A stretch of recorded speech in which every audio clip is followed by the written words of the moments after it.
On today's Locked On NBA Game Night podcast, we're diving into the Minnesota Timberwolves making a blockbuster trade. Is there more to come this offseason? When that final buzzer rings, you know it's time for Locked On NBA Game Night.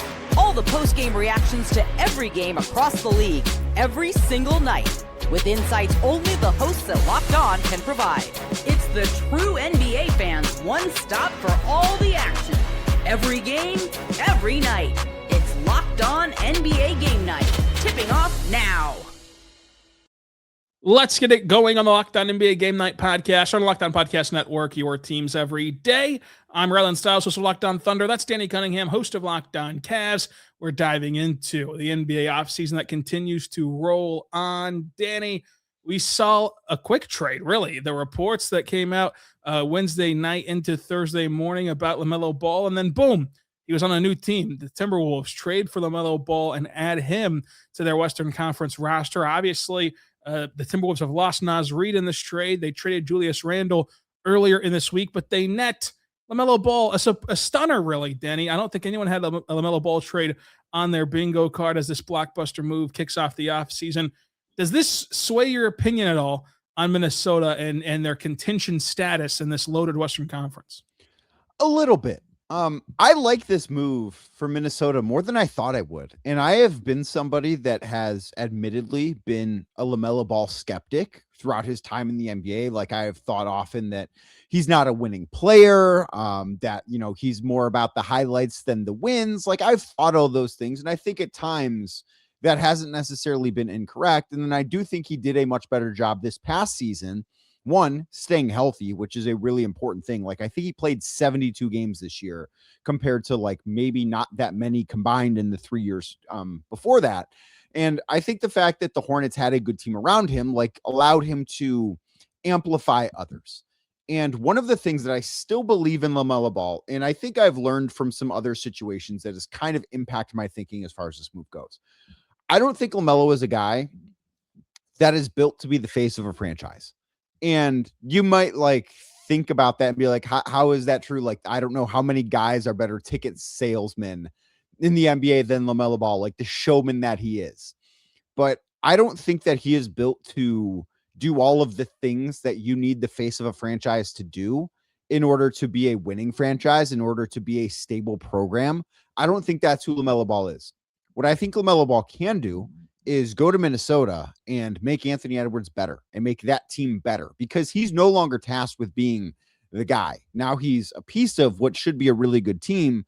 And I think I've learned from some other situations, because the guy that I felt really similarly to was Karl Anthony Towns in Minnesota. I did not think he was built to be the guy. And then you see him not be the guy, but be a really big part of a team that goes out and wins the title in New York. So am I predicting that the Wolves are going to win the title necessarily? No, but I think I'm higher than this move. I'm higher on a team acquiring LaMelo Ball than I ever thought I would possibly be, Rylan. They did it. Let's go out to Ben Beacon of Locked On Wolves to hear more about this from the Timberwolves side, then we'll get into the Hornets side of things. Minnesota Timberwolves have reportedly traded for LaMelo Ball from the Charlotte Hornets, giving up Naz Reid, an unprotected 2033 first-round pick, 3 first-round pick swaps, and 3 second-round picks. It's a haul. It's really all the draft capital the Wolves have left. A bit of a surprise to be trading Naz Reid in a move like this. They also get Josh Green back from Charlotte. It's an intriguing move that completely shifts the balance of the Wolves roster, really. The Timberwolves traded Julius Randle earlier this week, and now 2/3 of what was one of the better front courts in the league is just gone for the Wolves. Offensively, this is a monster move for the Timberwolves. They're obviously going to be super dynamic, giving yet another backcourt option next to Anthony Edwards, between LaMelo Ball and Ayo Dosunmu and Ant, and eventually at this point, if Dante DiVincenzo comes back by the end of the year, there's going to be a ton of shooting. The team's going to play a lot faster, whether Anthony Edwards likes it or not. Curious to see what moves are next. We're going to talk about it on Locked On Wolves, as well as the squad show today at Locked On Wolves. Tune in to hear more. Go check out Locked On Wolves for complete coverage of this trade. But Danny, one of the first things that jumped out that Ben mentioned was the fact that they have foregoed their draft capital for the future. And, obviously made the big Rudy Gobert trade, which took up a lot of draft assets. Now this trade takes up a lot of draft assets, plus Naz Reid, one of your more lucrative trade chips that you have on the roster itself. does this at all feel like to you a high risk move from the standpoint of if it doesn't work, if it doesn't work out, this is probably the only way, like the last ditch effort of improving a roster on Anthony Edwards. And it's like, if this doesn't work out, is there a way to pivot and to kind of flush out a roster that can somewhat contend around Ant at that point? So I think this is a medium risk move. I think that if this goes wrong, there's still one more pivot point I think that the Wolves have, and that's trading Rudy Gobert, because obviously they're not trading Anthony Edwards, and everything that they're doing is about Anthony Edwards, right? Like, they want to keep him happy. They want to put him in a winning situation. Like, this is a Wolves team that, they've not climbed the mountaintop, but they've been to the Western Conference Finals in 2 of the last 3 years. Like, they have had more postseason success than any other iteration of the Minnesota Timberwolves in the history of that franchise. So I think this is a medium risk move, because I do see avenues in which this could go poorly. But I also look at it and say, I think LaMelo can make Anthony Edwards better. I think he is the type of player, the off-court stuff aside, and maybe some of the antics aside, but like what he actually brings to the floor, they really needed a point guard alongside Anthony Edwards. I think this makes them better as a basketball team. And if it doesn't work, like, there's the pathway to trade Rudy Gobert, who's still a very valuable player, I think, on a manageable contract. The fact that they were able to get LaMelo without giving up Rudy Gobert, and I know giving up Naz Reid is not giving up nothing. Like, he was beloved in Minnesota. He was the longest member tenure of that team, or the longest tenured member of that team, I should say. Like, they gave up a lot to get him, but I think to get something, you got to give something. I do think the Wolves did well here. Yeah, the Wolves got themselves quite the piece here in LaMelo Ball, and it will change the dynamic, and it will change the pace. It will change their offense in a big way, and it'll be interesting to see, because now you've seen Anthony Edwards turn himself into quite the three-point shooter himself, kind of who has the ball more in their hands. How do those two guys fit together? And then whether it be at the end of this year or at the start of next season, after this upcoming one, Dante DiVincenzo finding a role in Minnesota, kind of trying to keep him there and get him healthy, will make them very, very fun. And I think that Ben makes a great point. This goes from the strength being in the front court to now the strength in the backcourt for Minnesota, as they did get back Io as well this offseason. We'll talk more about this trade from the Charlotte side of things. Why did the Hornets break it up after such an electric end of the season? We'll talk about that on today's Locked On NBA Game Night podcast. But first, I want to tell you right now, put your friends over at Gametime. Go check out Gametime today, because there are more live events than ever worth seeing right now. Games, concerts, comedy shows, festivals. The hard part usually isn't deciding what you want to attend. It's actually getting the tickets. Between long wait times and confusing checkout processes and surprise fees, buying tickets can sometimes feel harder than it should. That's why so many fans are turning to Gametime, the app built to make buying tickets simple with upfront pricing, seat views before you buy, and exclusive saving opportunities that help you get to the events you want without the usual hassle. Go check them out today, because we all know that the most frustrating part for me anyway has been at other places, the surprise fees that are there at checkout. You think you found the great deal. You think you're going to this event, and then boom, you get all the way to checkout, and suddenly that final price looks completely different. The benefit of Gametime is Gametime takes the guesswork out of buying tickets, because there's no surprise fees. What you see is what you pay at Gametime, and I love that assurance. So take the guesswork out of buying tickets to every type of event with Gametime. Go download that Gametime app, create your account, and use code LOCKEDON for $20 off your first purchase. Terms and conditions apply. Again, create your account, redeem code LOCKEDON for $20 off your first purchase. Go download the Gametime app today. We're back on the Locked On NBA Game Night podcast on the Locked On Podcast Network, your teams every day. I'm Ryland Stiles, host of Locked On Thunder. That's Danny Cunningham, host of Locked On Cavs. Danny, why did Minnesota do this? Why did they trade LaMelo Ball just seemingly out of nowhere? They were the feel-good story. Everybody was rooting for them in the play-in tournament to get past those pesky Magic, who were cratering at the end of the season. The Hornets were the buzz of the NBA. Why did they trade LaMelo Ball in your eyes?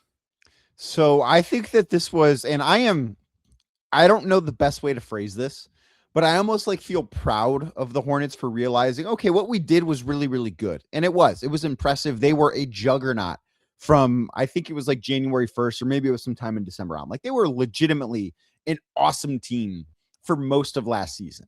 And they got off to, I think, a 4-14 start. And that's why they finished in the play, and not because they were a play-in caliber team. But I also think that they realized, okay, is this team built as is good enough to where we see a pathway to get to being a true championship contender in the Eastern Conference? Like, is this team within the next couple of years going to be able to beat the Knicks, going to be able to beat the Celtics, the Pacers, the Cavs, the Pistons? And I don't think the answer to that question was yes. And I think it takes a lot of guts as an organization, as a front office, as a coaching staff, as an ownership group, to look at what you have, when what you had was, I think they won 44 games, and that was the best year the Hornets have had in quite some time, in a market that I think is dying for basketball success.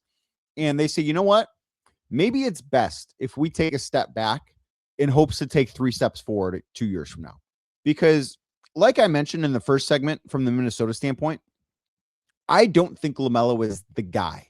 I don't. I think he's a really good player, but I don't think that he's somebody, you can't look at him and say he's going to be the best player on a championship caliber team, or maybe even the second best player on a championship caliber team. And in Minnesota, he doesn't have to do that because you have Anthony Edwards, because you have Rudy Gobert.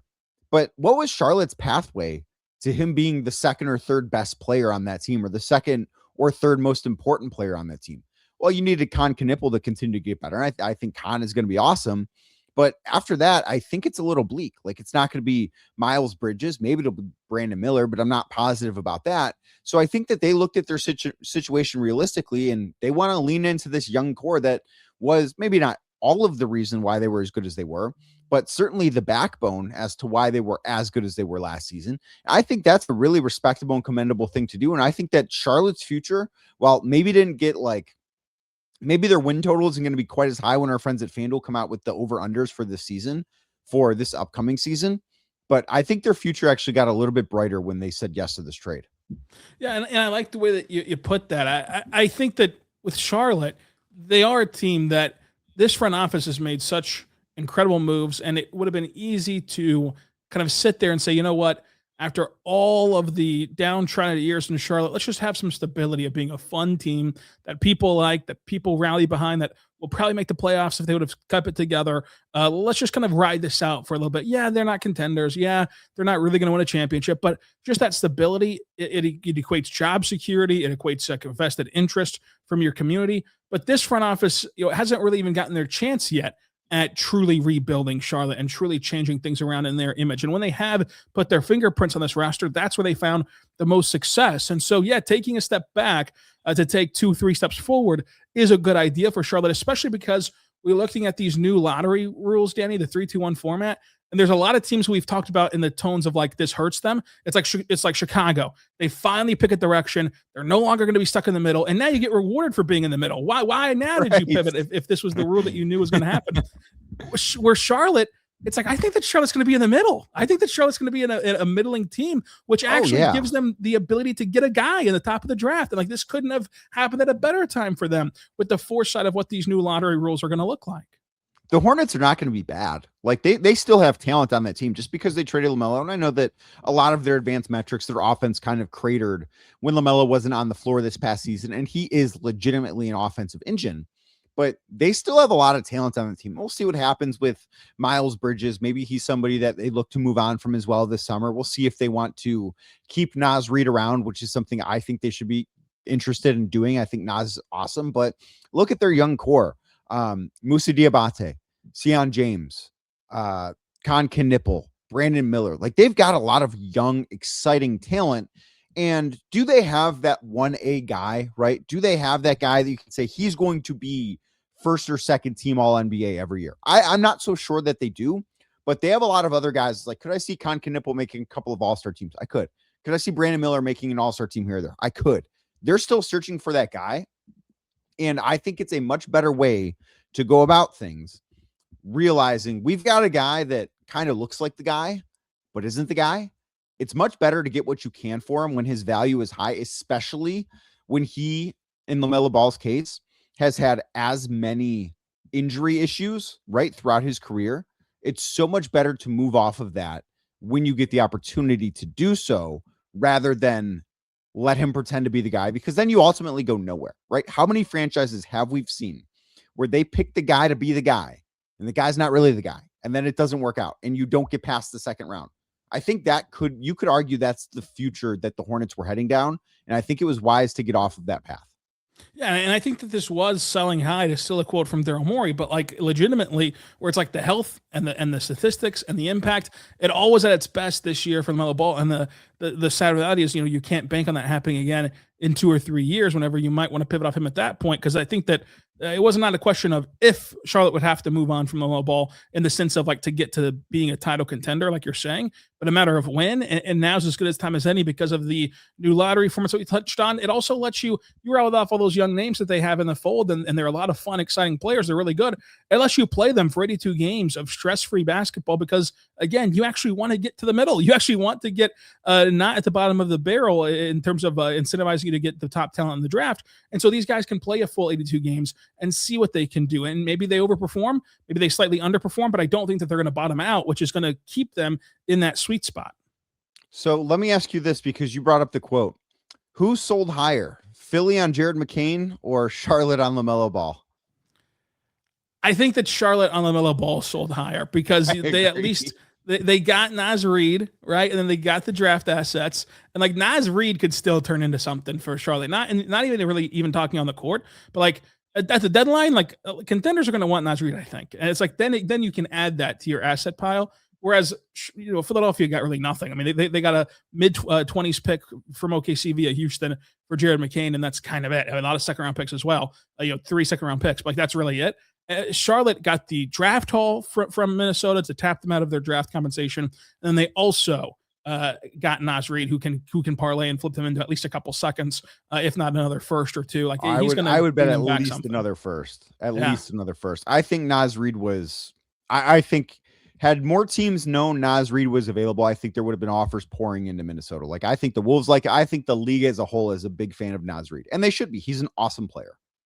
He is, and it's like that adds to kind of the value of moving on from LaMelo this season, because you can kind of in your mind do some mind hurdles to get to the point where, hey, we got all this for LaMelo. So let me ask you this, as somebody who covers a Western Conference team that is at the top, and I don't think that this move puts the Wolves in the same category as OKC and San Antonio. But how close does it get them to that top tier in the Western Conference, in your opinion?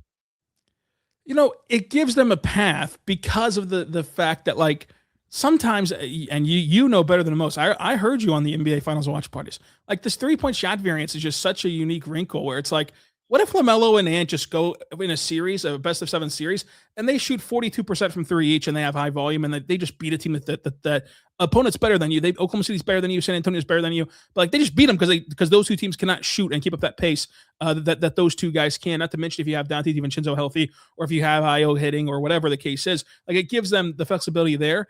But I think that in some ways, though, it makes them worse because like that is really variant and luck dependent. Another word for variant is luck. Whereas, like, at least in their old construction, they could be physical with you. They could defend you. They could like really shake you up. And now it's just like, well, are the threes going to go in or not for me? And maybe that's too simple. Maybe Chris Finch is going to work magic and like makes this a really good defensive roster. But I don't see how, if your best 5 players include Ant, LaMelo, Io, and then Rudy's an elite defender, but it's like you're a lot smaller than you used to be. You're less talented defensively than you used to be. You do have the path to out 3-point shooting most of the top of the West. But like past that, if the threes aren't hitting, now you've lost kind of what had made them so unique of they could just punk people. Look what they did to Denver. Like they could just punk people physically, defensively, and with what Chris Finch's advantages were on that end of the floor.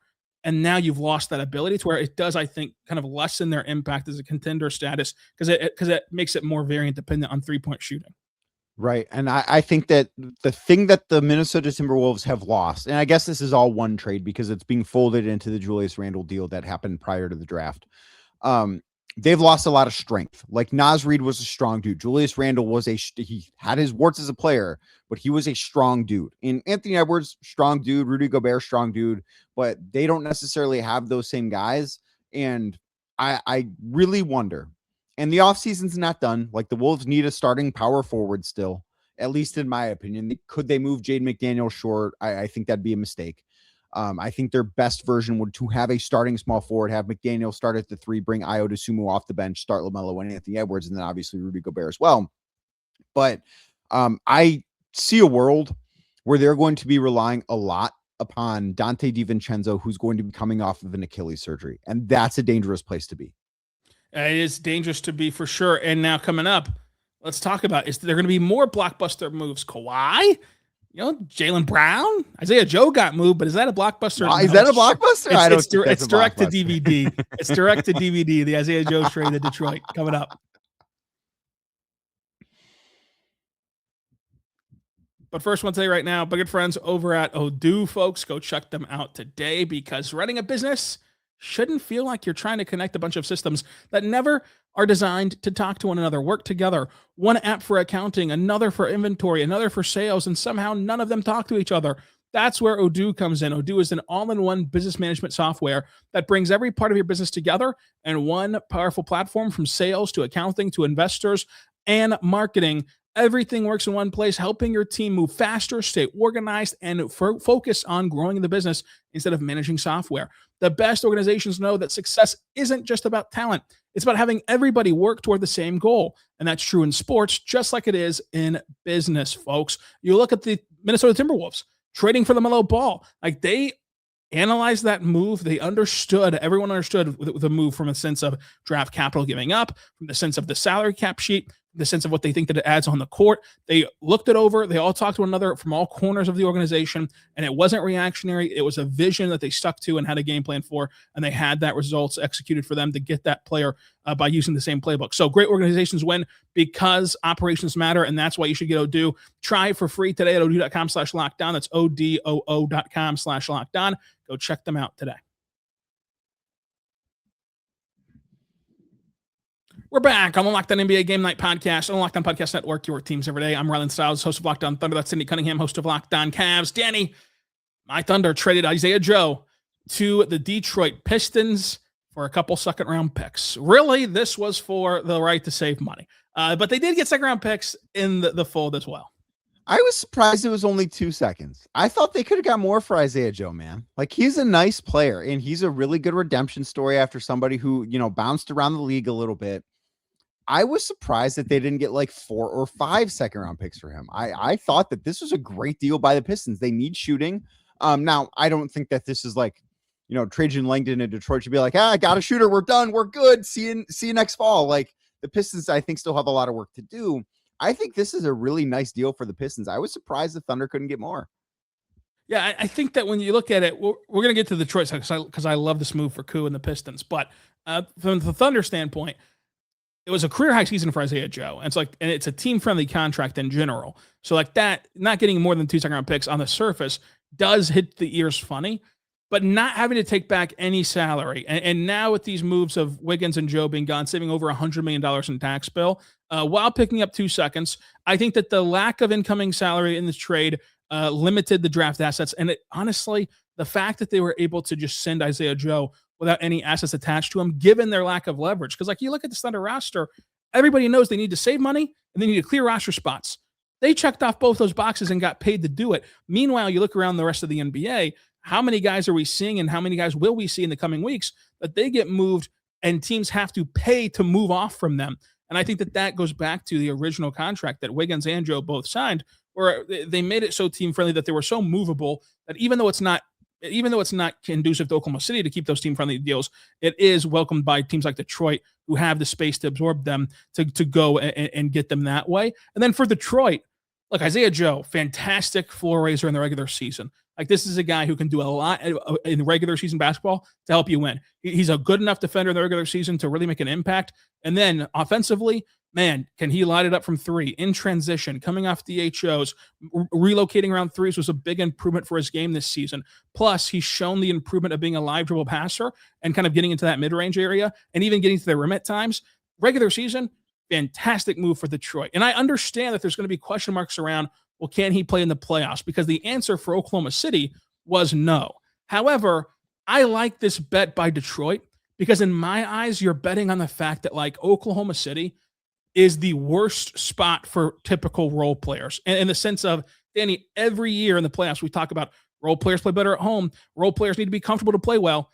Well, this is a rhythmic shooter. This is a guy who gets catch and shoot opportunities. And that's pretty much it in the postseason and kind of movement shooting, pulling up in transition. Like, this is a 3-point shooter. And he played 10-minute stretches here, 5-minute stretches there, 3 straight games of DNPs. Like, his minutes were all over the place. How can you find a group? How can you find a rhythm? How can you find the ability to catch fire from 3 if you're only getting 1 or 2 shots a game? And if those shots miss early, you look over your shoulder like, okay, is this where they're going to pivot and go to a different player because they play still 10, 11, 12 guys in the postseason in Oklahoma City? Whereas with Detroit, I think that he'll do so much in the regular season that he will be given a longer leash in the playoffs, and that ability to take a sigh of relief, that ability to kind of slump your shoulders and get dug in and play, I think will help him perform better in the postseason, to where we could be looking back on whatever Detroit's run looks like in the Eastern Conference and echoing what you just said. How did they get this guy for only 2 second-round picks? Because it could be that important for a team that needs 3-point shooting. I think it's really clear, too, that the Pistons are looking for another on-ball creator to be like Cade Cunningham's sidekick, whether that ends up being Tyler Hero in a trade with Milwaukee, or maybe they find a way to sign Norm Powell in free agency, who seems like he's not going to be a member of the Miami Heat anymore. I don't know exactly what that looks like, but I wonder if Isaiah Joe is going to be a sort of replacement for Duncan Robinson in some ways. Like, I wonder if Duncan Robinson, who has a pretty interesting contract himself, I wonder if he could be on the way out and Isaiah Joe could take that spot. Yeah, and that is certainly a aspect where I think could open the door for Detroit to have some flexibility, because I just think that Isaiah Joe's going to be a better player in Detroit than Duncan Robinson. His defense has really improved, and the lack of playoff minutes, I think that it'll be attributed to on the outside looking in, people who weren't intimate with Oklahoma City. It'll be attributed to defense. His defense actually was good enough defensively to justify playing time. It's just that when you have so many mouths to feed and you have such a love and what's the opposite of stubborn, Danny? An opposite of a stubborn coach who just loves to play more guys. Like, he just loves to go deep into his bench, where most coaches in the playoffs, they get so tight. It's like, these are my 7 guys. We're never going to pivot. No matter what happens in the game, we're never going to pivot. These are my 7 guys. The Thunder do the exact opposite of that. And so it's like all that played a part in his lack of minutes, not necessarily the defense not being up to snuff. So I do think that he'll have a really bright future in Detroit, and he'll have some more comfortability there playing as a role player. So that'll be really, really good stuff. But this was not the blockbuster move, Danny. This was the straight to DVD move. However, there's a little rumors and rumblings of blockbuster trades potentially happening. Buy or sell to end the show. Buy or sell, one of Kawhi or Jaylen Brown actually does get traded this summer. I'm going to buy that, and I'm going to say it's Jaylen Brown. I think the Kawhi situation has gotten a little too complicated, and I believe it was Mark Stein and Jake Fisher reported the list of teams that he'd be willing to sign an extension with, and it's the LA Clippers, and it is the San Antonio Spurs, and it is the Toronto Raptors, which, ironically, the 3 places he's played in his career, which I don't think is coincidental. But is he allowed to sign a contract extension right now? Like, do we know that? Yeah, I don't know what's going on with this aspiration case. So I think until we have clarity, and I have no idea when we're going to get clarity on that either. Like, that's another part of this problem. Like, if you are Toronto, where Kawhi would make a ton of sense, how can you trade for him when you don't know what the outcome of this investigation is going to be? Because it's not as if you're paying pennies on the dollar to get Kawhi Leonard. If you're San Antonio, who just lost in the finals, and like adding Kawhi Leonard to that group would be really, really good. How can you make a trade for a guy that you don't know what it's going to look like? Where Jaylen Brown, after being in Giannis rumors for the last month and a half and not ultimately getting traded, it just feels like it's time in Boston. And I think some of the messaging from Boston has been that they weren't good enough, even fully healthy, to beat New York. And they obviously lost to them last year. They lose to Philly this past postseason. I think they were ready to move on. And I think like putting him in Giannis talks is like, yeah, like, you know, we love you, but it's Giannis. He's a top 3 to 5 player in the world. You're not that, you understand. Right. But that I think kind of becomes an avenue towards a different type of deal to where the Celtics can maybe reset the roster a little bit. Yeah, I would agree. I think that you hit the nail on the head. You look at the Miami trade for Terry Rozier, like, and then everything blew up with Terry Rozier. It's like you cannot be caught in that situation where like you make this trade and you think one thing, and then now the NBA decides to act on it. It'd be different, of course, because like we all know that there's something going on with Kawhi, but none of us know what the actual penalties will be. None of us know what the league will find, and if the league will kind of sweep it under the rug or just like, oh, Pablo found out some bad information or whatever they're going to end up attributing it to, or if the league will put the hammer down and be like, yeah, Kawhi's suspended or the Clippers are punished or whatever, who's going to be the who's going to be left holding the bag in terms of punishments from the NBA? Because I think that they have to do something, Danny, to someone over the aspiration thing, but it's like, who and how much will they be punished for this saga? But this is going to be another fun offseason ahead. You've had the draft conclude next week. Free agency begins. The Cavs going to make some moves, maybe. Who knows? Go check out Locked On Cavs to find out from Danny Cunningham. The Thunder have already made moves. Go check out Locked On Thunder to find more of me. Then, of course, stay right here on Locked On NBA Game Night, where we have you covered every single day, even with no games, all throughout the offseason, plus the daily Locked On NBA show, breaking down all the biggest storylines. Until next time, folks, be good and be good to one another.